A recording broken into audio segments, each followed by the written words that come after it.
Давайте розпочинати сьогоднішній наш захід. У нас тривають науково-педагогічні стажування. І сьогоднішній захід ми проводимо спільно з нашими багаторічними колегами з Київського університету імені Вацлавика. Дозвольте, будь ласка, представитися. Директор Центру українсько-європейського співробітництва, доктор юридичних наук, професор Віхляєв Михайло. З Київським університетом ми співпрацюємо в різних форматах. Це і спільне проведення всеукраїнських підвищень кваліфікації, це і видання спільних колективних монографій, проведення цікавих конференцій.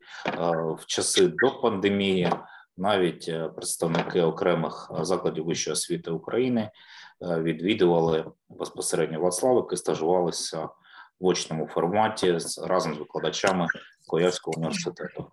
А протягом останніх 2 років, у зв'язку з пандемією, ми почали практикувати подібні заходи в рамках подібних стажувань. Щиро дякуємо вам всім без виключення за те, що зацікавилися цим заходом Центру українсько-європейського співробітництва.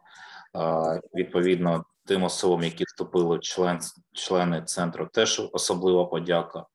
І, відповідно, щоб не забирати ваш час, я передаю слово своїм колегам, але на початку їх представлю. Сьогодні з вами буде працювати Joanna Skiba, керівник міжнародного відділу, керівник Центру інтенсивного вивчення іноземних мов Київського університету, досвідчений у Польщі експерт дистанційної освіти та освіти дорослих. Та, відповідно, сертифікований коуч та наставник, викладач Київського університету Marcin Miziołek. З вашого дозволу, Joanna, please speak. Good afternoon, everyone. Once again for this opportunity to join the internship and in the uneasy times to participate together in this online internship and the lecture. Together with my colleague today, Dr. Marcin Miziołek, I think we will lead you through the topic, because the topic is mostly about the role of teachers and our present situation in the post-pandemic world, and also what we experience today, how we feel about the situation, about our emotions, what are the teachers' obligations. So these are the issues we're going to focus on and also refer to in many academic aspects. We will also share quite a lot of our experience, how we can avoid being out of step with the world, because we may feel this somehow, what can be done, how to seek help and how to find help. And so we, together with Dr. Miziołek, we will discuss those issues, and we will concentrate on our experiences that we have had so far over the time of pandemic, which is over almost 2 years right now. And we are also quite happy that we will be able to have audience on this gloomy December day, which I think is much nicer to be able to meet and to talk and discuss those academic issues. I have prepared some questions as we were discussing this today's presentation with Dr. Miziołek before today. So I have had a list of issues written down, and I think we may go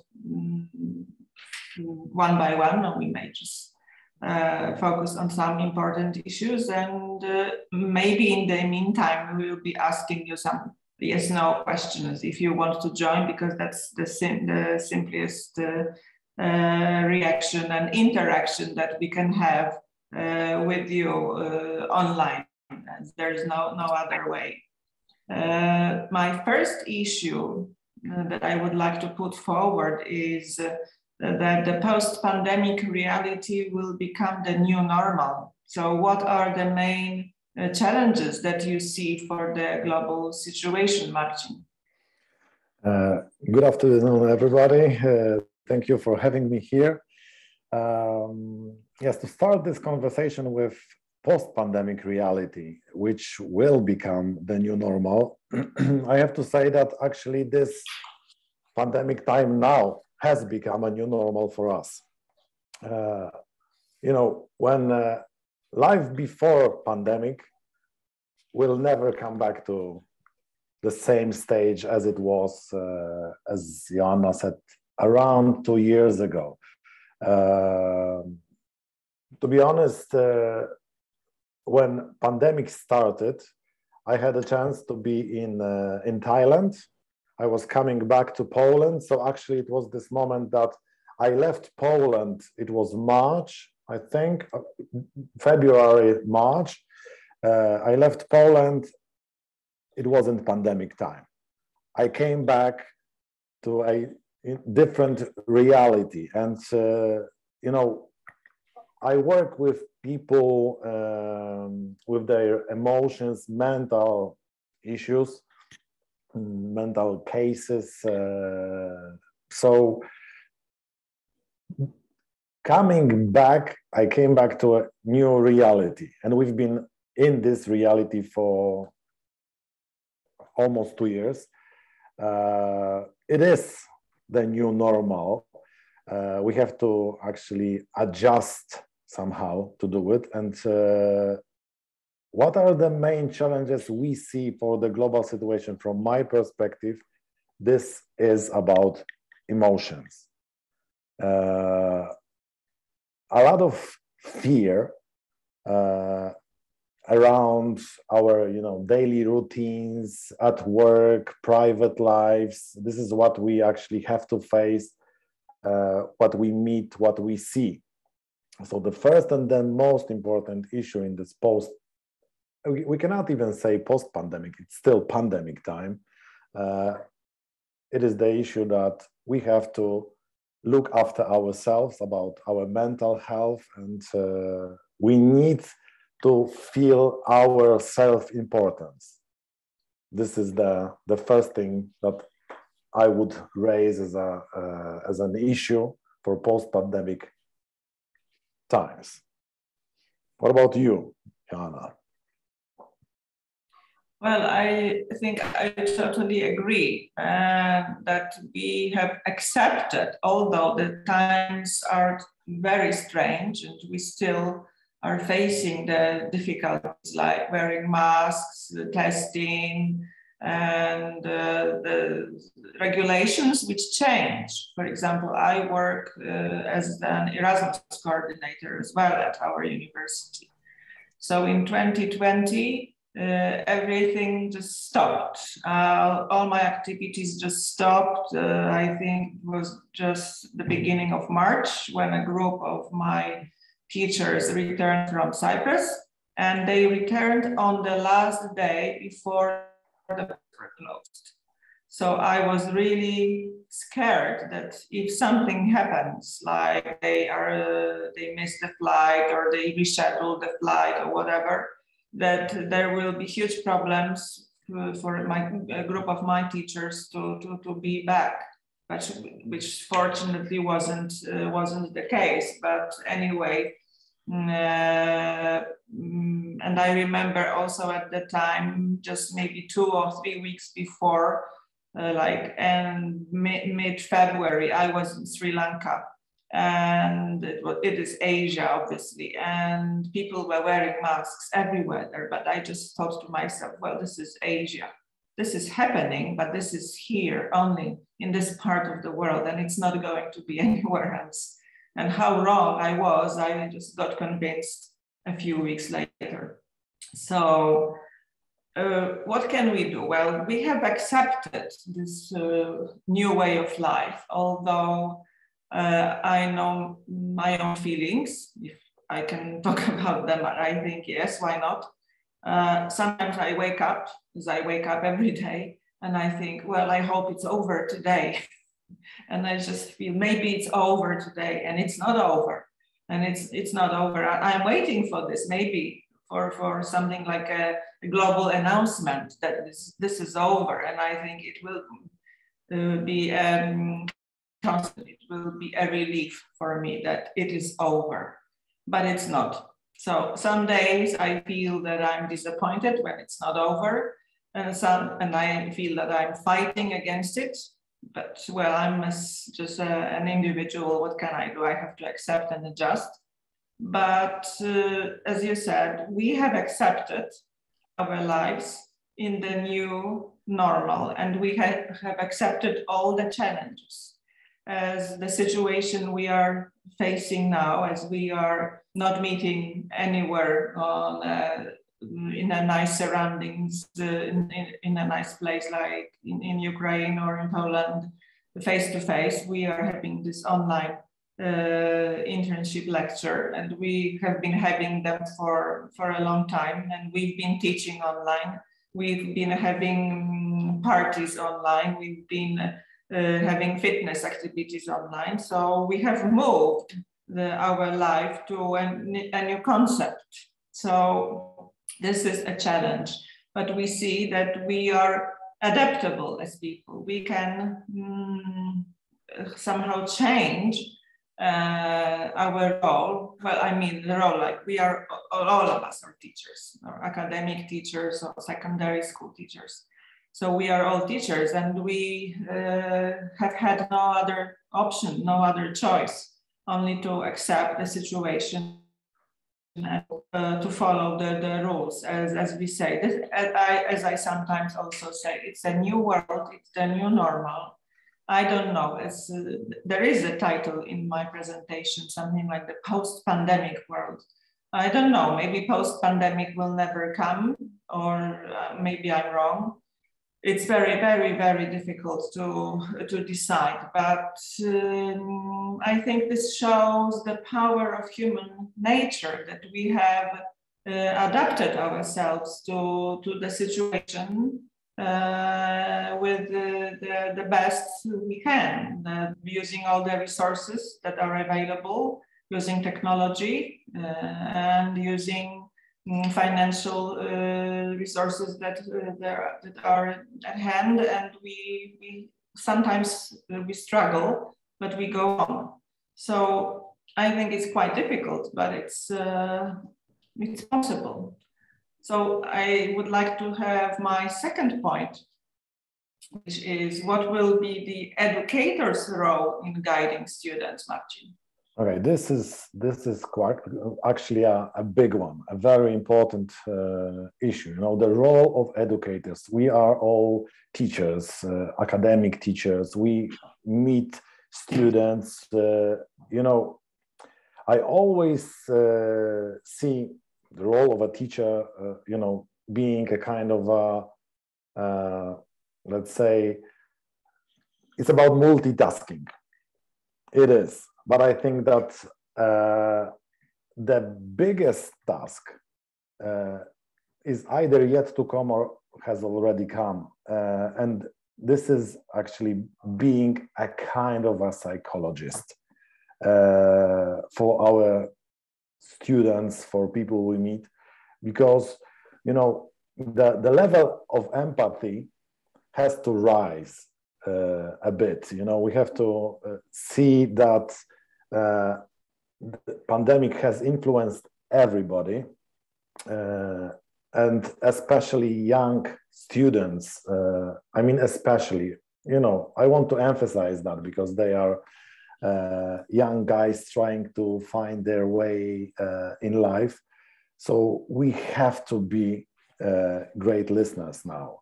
We have to focus on what they feel, how they feel, discuss various issues. If there is a topic, you know, coming up, of course we have our curriculums. We have to focus on this material, but sometimes below the surface, we should see. It would be great if we actually saw that something can happen. You know, as I said, we feel fear. Fear is actually the main emotion now. Fear and anger as well, you know, because we are angry. More and more regulations. This is what we are actually facing in Poland, you know, more and more regulations. We read about new regulations in the United Kingdom. Of course, as Joanna said, I would love to be in the Ukraine now and having this lecture, you know, face to face with you, because this is what we have done. So before pandemic, it was normal for us to fly to Portugal, to Sweden, to Latvia, you know, so as Joanna said, to Cyprus. And now this new reality, it's brought more of the use of the technology. We need to use it. We are actually somehow forced to use it because not everybody feels comfortable with it. So we have to rearrange our life, rearrange our skills to some extent. But as I said, the role of the educator in this new reality, new world, as Joanna said, this is also like teacher/psychologist. We have to be great listeners, but remember, listen to yourselves as well. Listen to how you feel. Listen to what you can do for you, because if everything is okay with you, then you can provide what is necessary for the students. First of all, you, and then you are able to focus more on delivering the material, of course, but also for, you know, giving empathy, because this is what is lacking at the moment. We are afraid. We sometimes don't have time to focus on these issues. So, as I said, working with emotions, this is the main focus for me and what I want to emphasize for you as a part of this new role. Joanna? Yes, I agree. I totally agree with you that this is the teacher's role to focus on students, but also it shows that the teachers have to be the powerful ones, that they have to find resources and energy, because they will be looked upon. They will be like the strong guys in the classroom, or even if it's the online classroom, and they will support their students anytime. Because I guess it's also, as you said, a teacher/psychologist.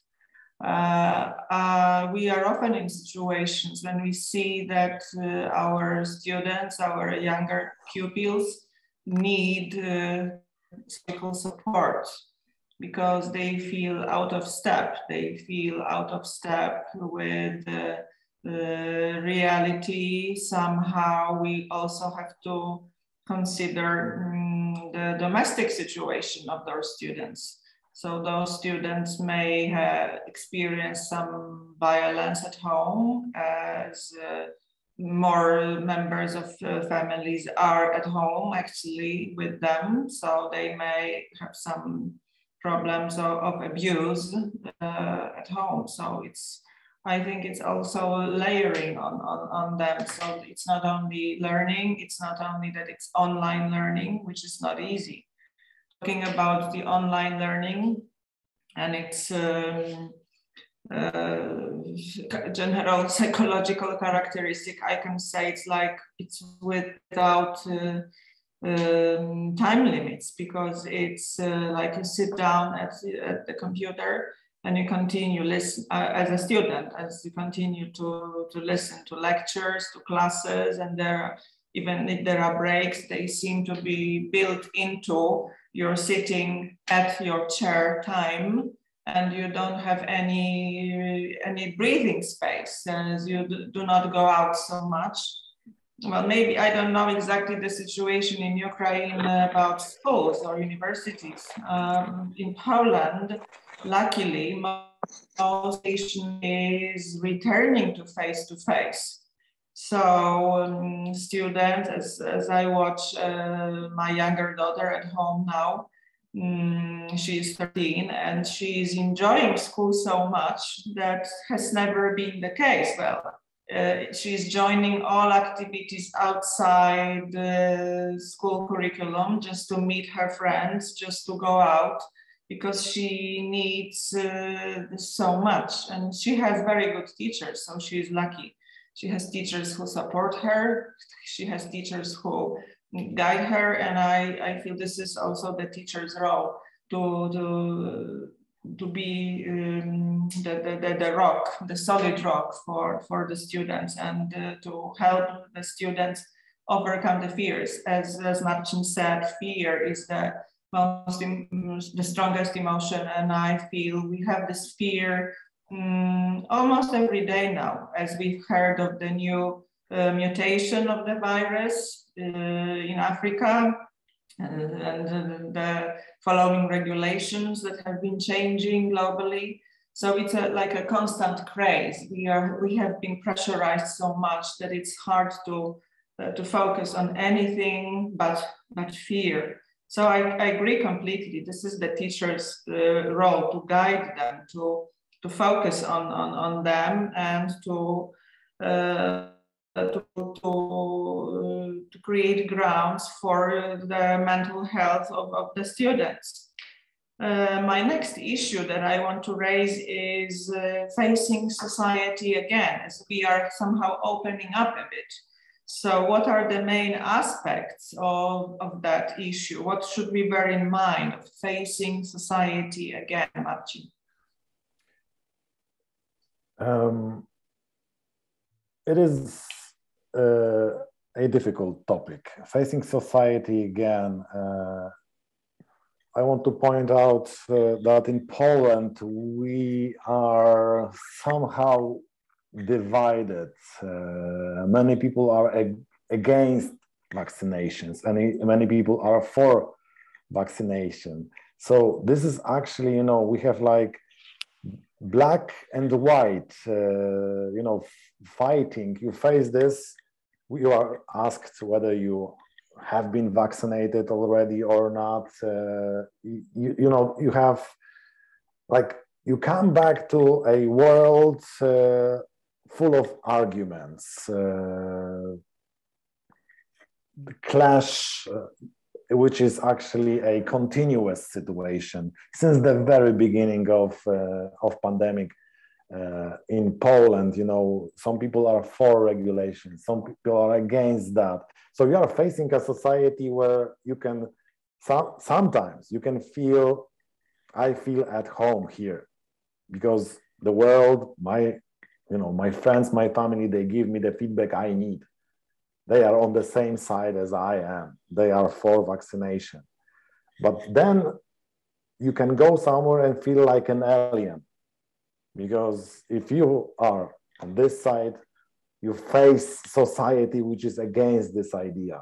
You know, people also marching in the street saying, let's do this, saying, let's do that. Yes. So at the moment, again, the level of fear because of that is raising and raising. So all the time we are being bombarded with information, negative information. More and more people who are ill. Yes, more and more people with COVID. As Joanna said, mutation. So you can see how, you know, such so many information. Yeah, we have to pack in our heads and then decide what is proper. What should I do? How should I deal with that? Apart from COVID, we have our daily problems. You know, we have to provide for our families.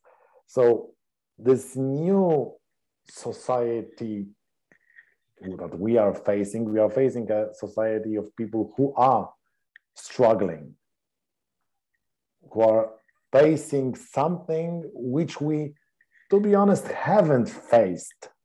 I'm talking about Polish people born after, you know, 90, 91, 92, being like, you know, like an independent person, living in the open world, like the feeling of I can do what I want to do. But now, no, we are somewhere else. It is like, I had a patient client recently who said that he feels in today's world like being imprisoned. So, although we have not committed a crime, we are prisoners to some extent. So there is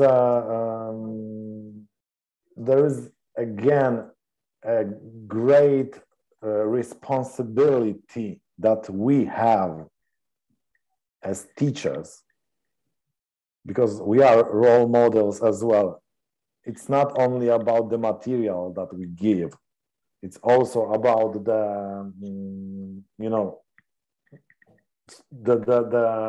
our attitude.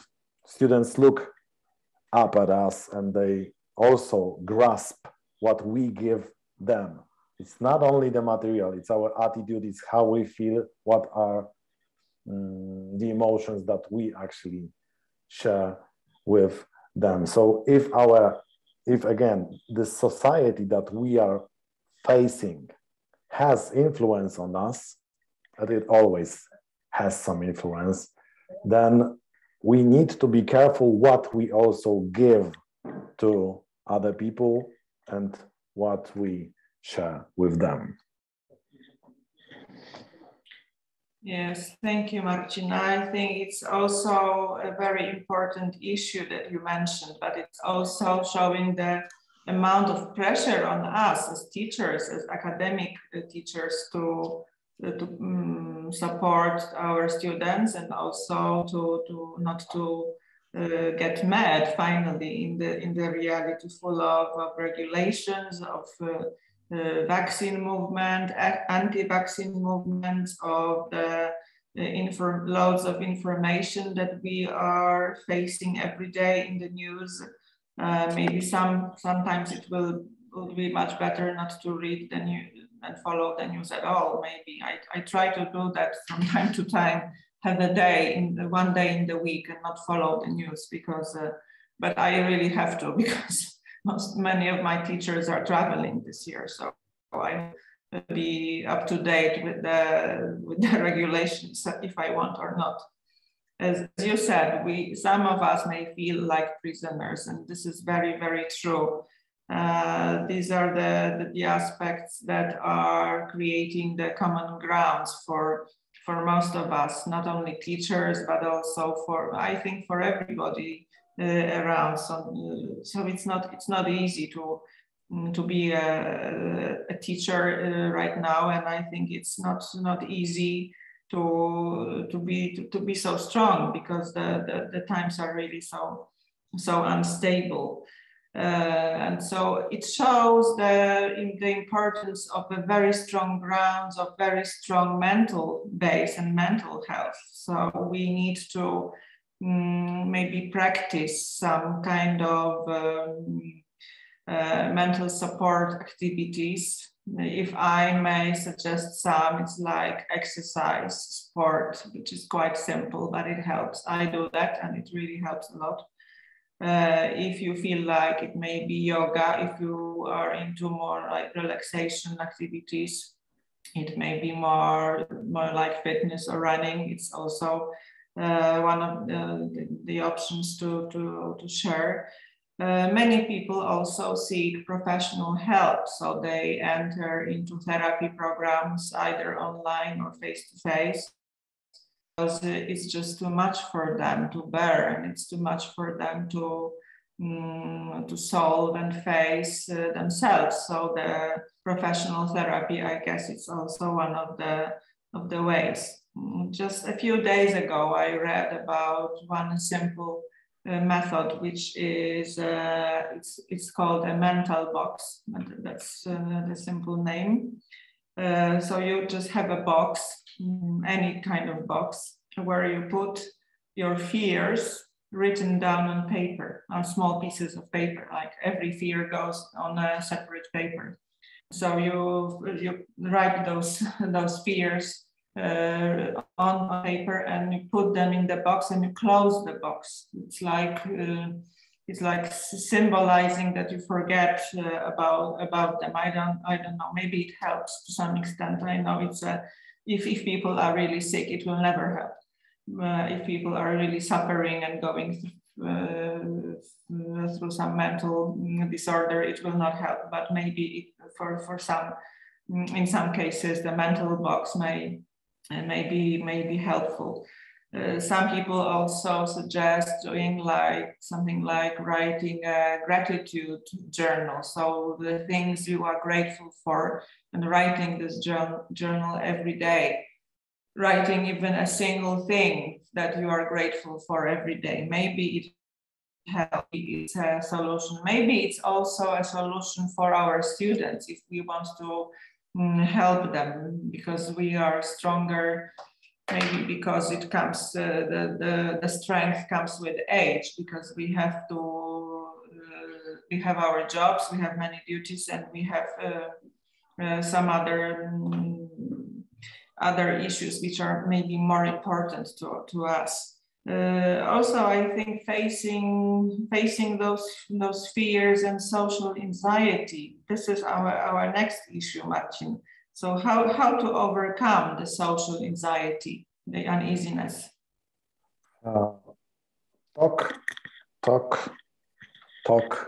Talk, share, listen, talk, discuss, talk, talk to friends, talk to, family members, your wife, to your husband. It's, if you get rid of what is there on your chest, sometimes, when I work with clients, patients, they feel there is something in their throat or whatever. Just talk. It will be a lot easier for you if you share. As I said, being a teacher, the new role, being a psychologist, you can, think, okay, maybe this is an idea, maybe this is what is happening, maybe you don't feel comfortable like that, but trust me, sometimes it is like this. When you only listen and somebody is talking to you, about their problems, about how they feel, about their fears, anxiety, whatever, and you say nothing, you are just there for them to listen to them. And let's suppose it was like 20 minutes of a monologue, actually. This is what I want to point out. Then after being listened, this person can tell you, this has been the greatest conversation I have ever had, although you haven't said anything.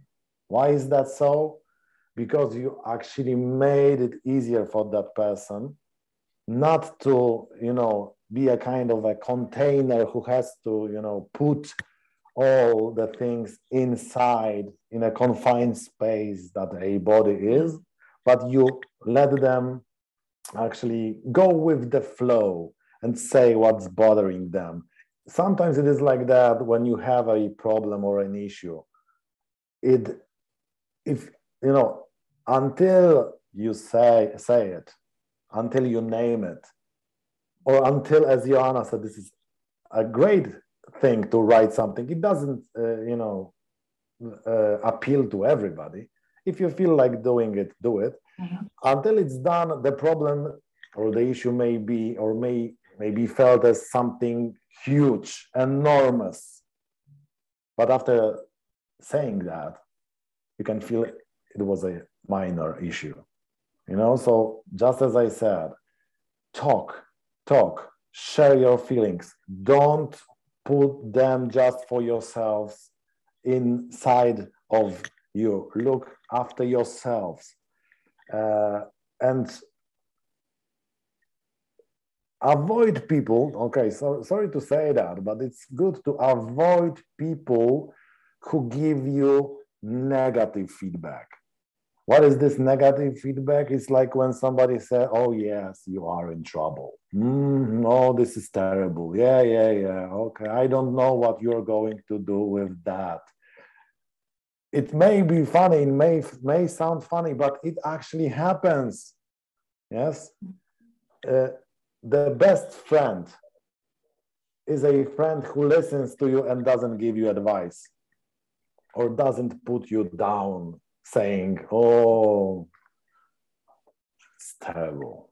If I were you, I wouldn't handle it, you know. So avoid these people, because now we are stressed. The world, as I said, is facing the most difficult time now, the modern world, now, the world that we know. So if you want to look after yourself, if you want not to get mad, as Joanna said, talk. Listen, of course, but talk. And again, you can talk to a psychologist. You can. It's also been changing, and I have to say it, it's been changing in Poland. It's still a process of change, because 20, 25, 30 years ago, if somebody said, I'm going to a psychologist to have a conversation, the reaction was like, he's crazy. There's something wrong with him. In the USA, on a daily basis, people have their own psychologist. Even if they don't have a problem, they just go to talk, to name some things, as I said, just to discuss, because this is what we need, especially now when we actually even are losing the face-to-face contact. Why is this also a problem in this new world? Because when you see a person face-to-face, subconsciously, you feel the emotions, you feel this person. Subconsciously, you don't have to touch this person, but you feel. So the presence of this person is important also. But when we are in the same room, now when we are talking to the computers, we don't feel it. We don't sense other people subconsciously. So this is another big issue. We are talking to machines, not to people. So find people, just meet if you can. I don't know what the regulations in the Ukraine are now, if you are allowed to go out or not. But for example, 2 months ago, I went to Greece. And in Greece, to enter a restaurant, I needed to show my COVID passport. If I hadn't had it, I wouldn't have been able to eat in that restaurant. We don't have this kind of regulation in Poland yet, but I don't know what's yet to come. Well, this only shows that the social anxiety has very strong grounds, as you said, talking to people, meeting them whenever and wherever we can is important. But it also shows that we somehow some of us enjoy the new world, because some introverts may feel that they are in safe places because they don't have to face reality. Just to pretend that we are like seeing the more interactive part of this, I have some yes or no questions. And those of you who want to answer may just write yes or no on the chat, and then we will feel how you respond to some of the issues. So are any of your, question one, it's like, are any of your students enjoying being online more than in real classroom? Yes or no?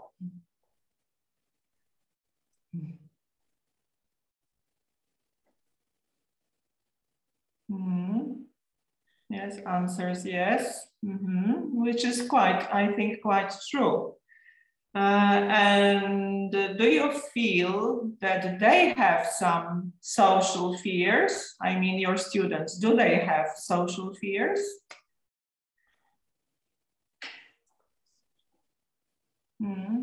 Yes, most of the answers are yes.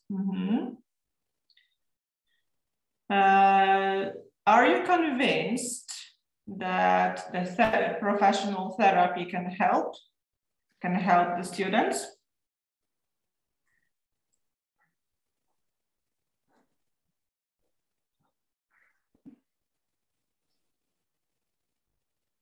The answers are yes.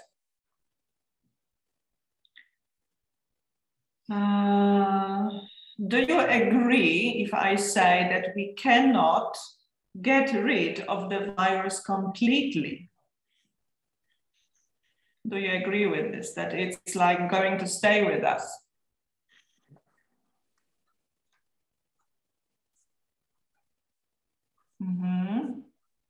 Answers are, so yes. Answers are yes.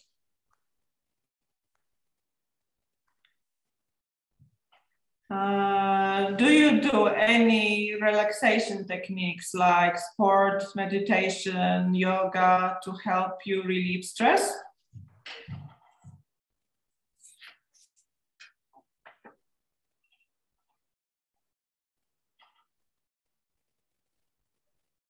Well, most of the answers are, some answers are negative as well, but most of them are positive. So it shows like a bit of mixture, but most of your answers were affirmative in that case.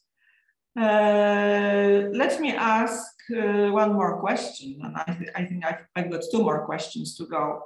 Marcin, how to validate emotions that pandemic has brought into focus? First of all,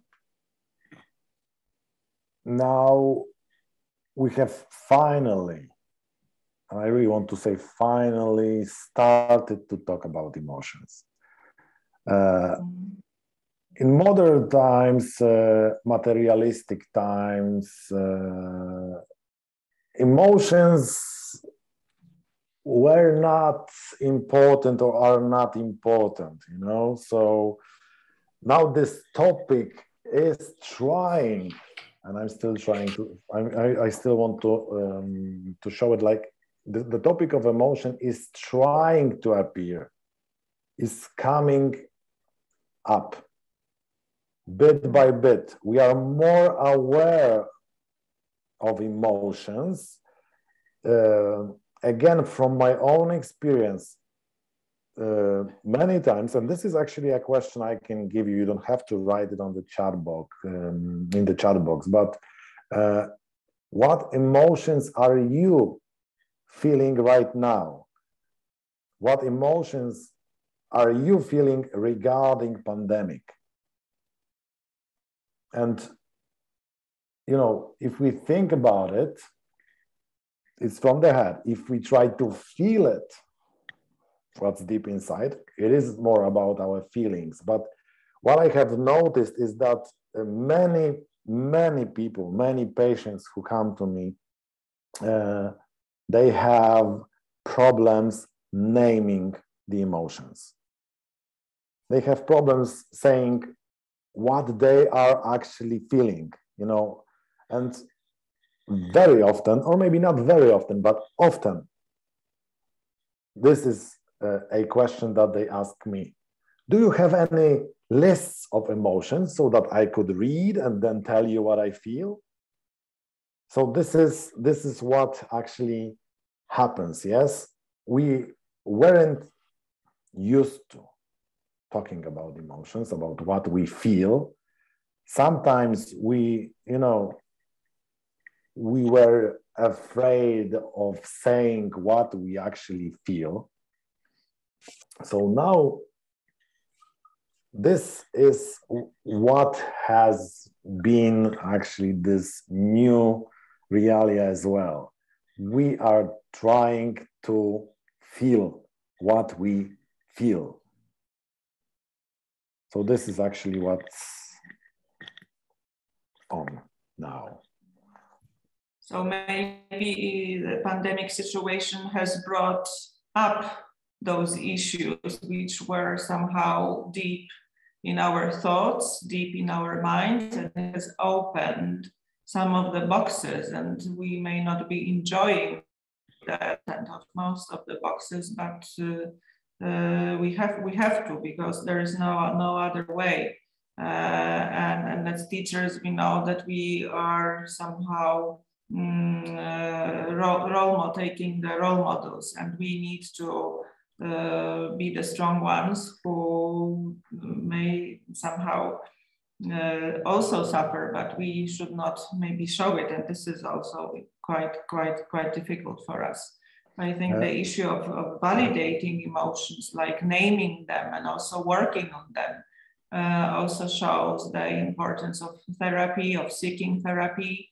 And I guess I know that there are many new programs in Polish schools and in Polish universities which are focusing on the psychological issues, and there are special meetings for students and for pupils. So I guess there are many government-supported programs in schools when pupils can actually talk to the teachers, the psychologists at school. So I think it's quite necessary, because I think this was introduced a couple of months ago, but I think that the students and pupils really need that, because we feel that many young people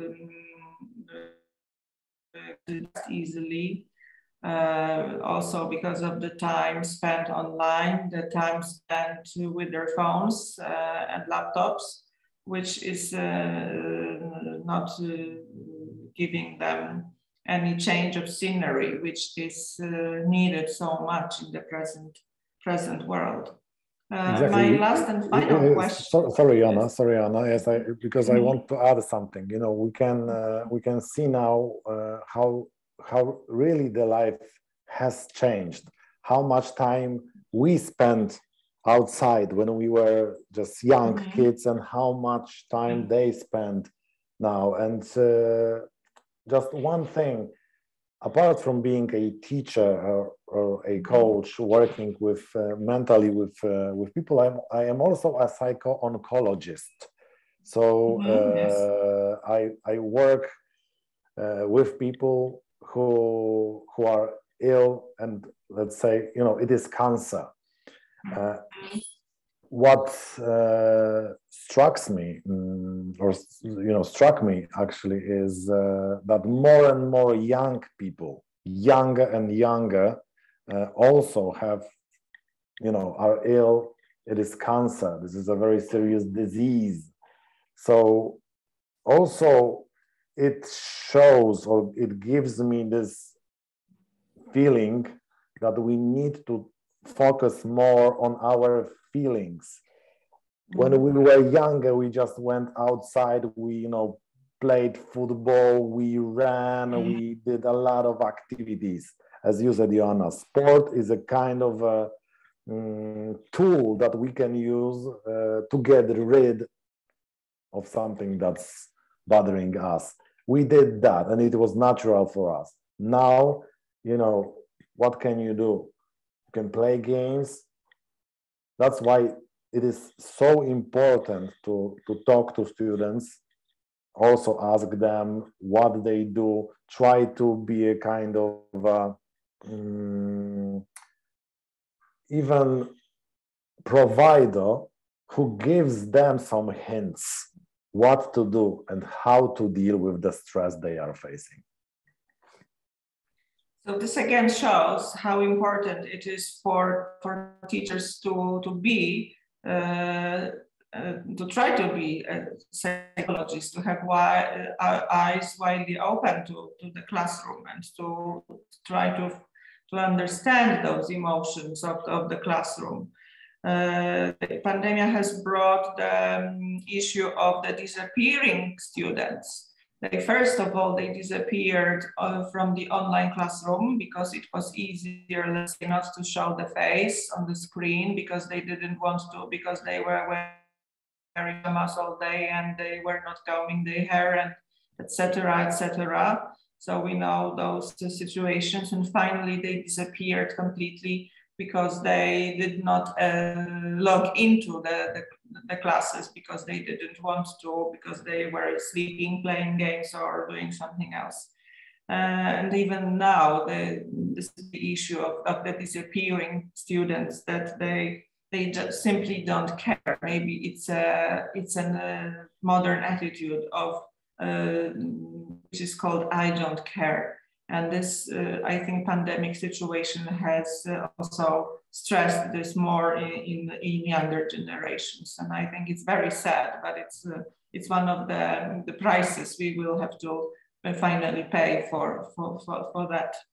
So finally, just to maybe sum up and just to wrap up the topic is there any new map of life, how to shape it? And is there any hope for us, Marcin?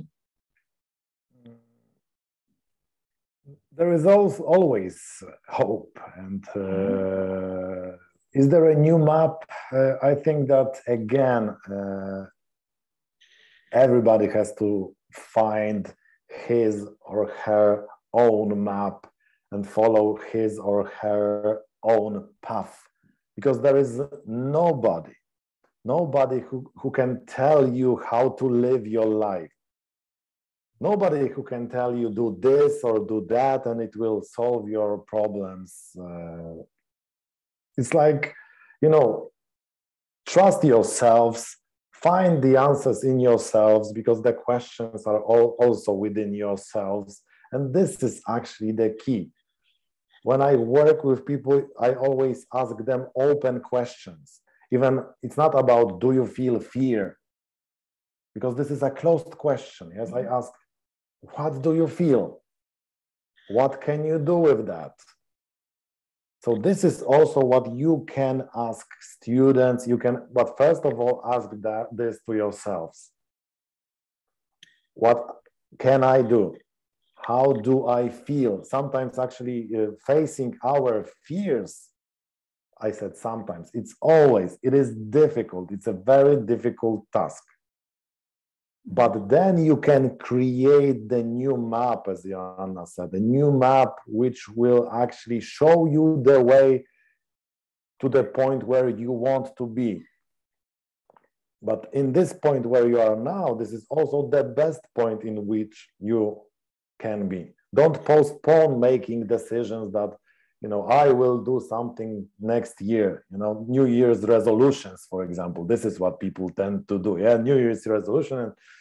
And next year I will actually start, sports or whatever. But then, 2 weeks later, everything is changed and you don't have time or whatever. So the best moment to start to take up any activity or to start to look after yourself, changing diets, looking into your emotions, the best moment is right now, because the best life that you can live is actually the life which you are living right now. So this very moment, you should either create a new map or follow the path that you have already chosen, but always listen to yourselves. As I said, talk. Thank you, Marcin. So we are the creators of our future, and I think this is the sentence which sums up today's presentation. I hope you enjoyed listening to our dialogue, and I hope it answered some of the questions. If not, then we are ready to answer them. If you can send them to us, and we will be happy to answer any issues. Do you have any questions to ask right now? Well, if not, I would like to thank you for joining our presentation and the internship. Thank you very much. Thank you very much. Thank you. Шановні колеги, шановні учасники, щиро дякуємо нашим польським колегам за надзвичайно цікавий діалог, лекцію. Надзвичайно приємно спостерігати за таким новим форматом. Чесно кажучи, я перший раз бачу так, щоб він зустрічався в Zoom серед викладання подібного матеріалу. Дякую всім і чекайте, будь ласка, на збірники тест-конференції та сертифікати про стажування у строки, які були заявлені під час розсилки матеріалів про цей захід. Щиро всім дякую, до побачення. Пане Михайле, можна запитання? Да, будь ласка, да. Я хотів уточнити, чи буде можливість, я так зрозумів, був запис під час нашої конференції, чи буде можливість ознайомитись, чи надіслано, чи якимось чином, щоб більш так детально, тому що... Так, звичайно, зараз буде він залитий на YouTube, і всім учасникам розіслана ссылка на цей запис. Ага, дякуємо.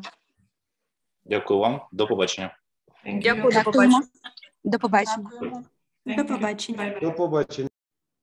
Дякуємо, до побачення. Дякую, до побачення. Дякую, до побачення.